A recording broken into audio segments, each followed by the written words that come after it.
So I'm just going to ask you a question. What makes you jump out of bed every morning? Well, other than this, of course.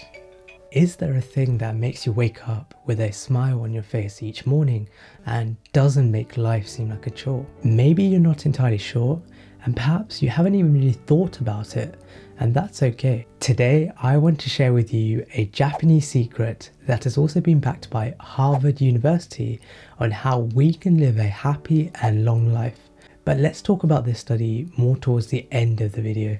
And to be honest, if you ask me the very same question, what makes me jump out of bed, I don't think I'll be able to give you an answer. Hello and welcome back. My name is Yath. I'm a final year medical student studying at UCL in London, and on this channel I make videos about self-improvement, productivity and life as a medical student. So I mentioned this Japanese secret and then I told you it was called Ikigai, and quite simply, it's a 4-step process on how to find happiness and meaning in life. The word Ikigai itself means a reason for being.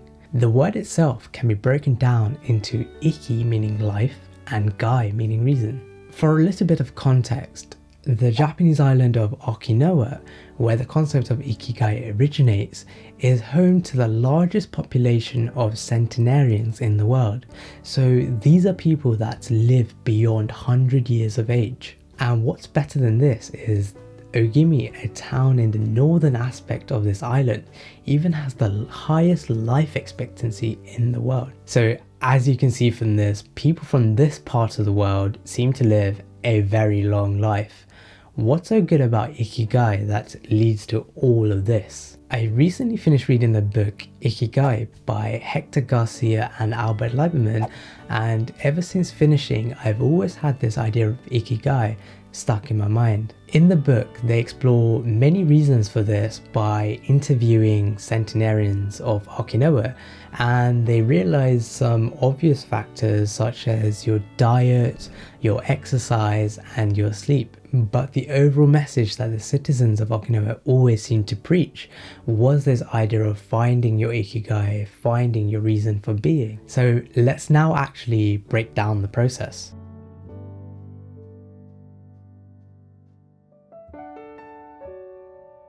The first component of Ikigai is doing what you love. What's your passion?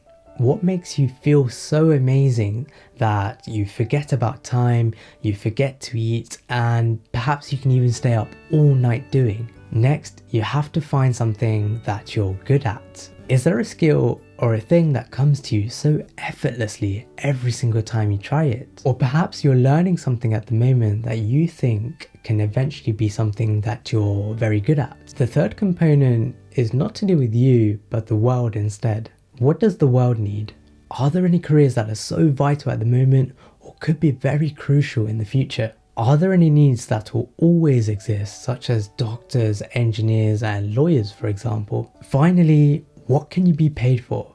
This wasn't so much of an issue when Ikigai first materialized, as then what was more important was whether you could find food or shelter. However, as time has progressed, we're now in a modern world where we need money to survive. When you find the answer to all 4 of these components, and when they all intersect, that's when you find your Ikigai. Okay, cool. I know what you're thinking. There's no way that me or you could find a single thing that intersects all 4 of these components.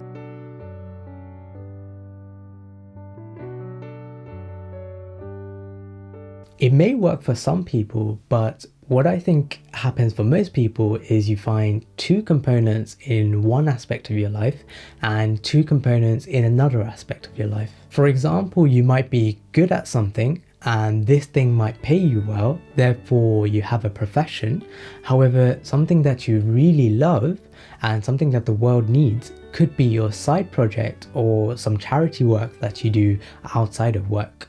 And I think this is exactly where I sit as well. I'm pretty grateful for my academics. I think I'm pursuing a career that the world needs and can hopefully fulfill my financial needs one day as well. However, what I really enjoy is creating and designing.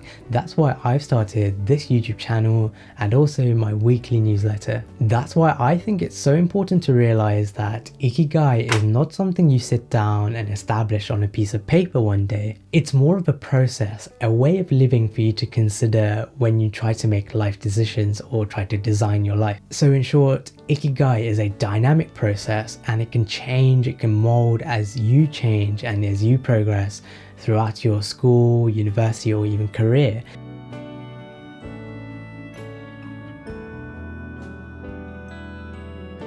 So I mentioned a Harvard study earlier. In what they claim to be the longest study ever, they have studied adult behavior over the last 80 years and it's still ongoing. Here's one additional surprising factor they've discovered that can lead to happiness. Close relationships, more than money or fame, are what keeps people happy throughout their lives. They also discovered that this delays mental and physical decline and are much greater predictors of a long and happy life than our social class, IQ, or even genetics. So combining this with Ikigai could be the secret to a happy and long life. And many of the citizens of Okinawa also seem to agree, and they say relationships are very important to them. In the book, one particular centenarian of Okinawa says, talking to people you love each day, that's the secret to a happy life.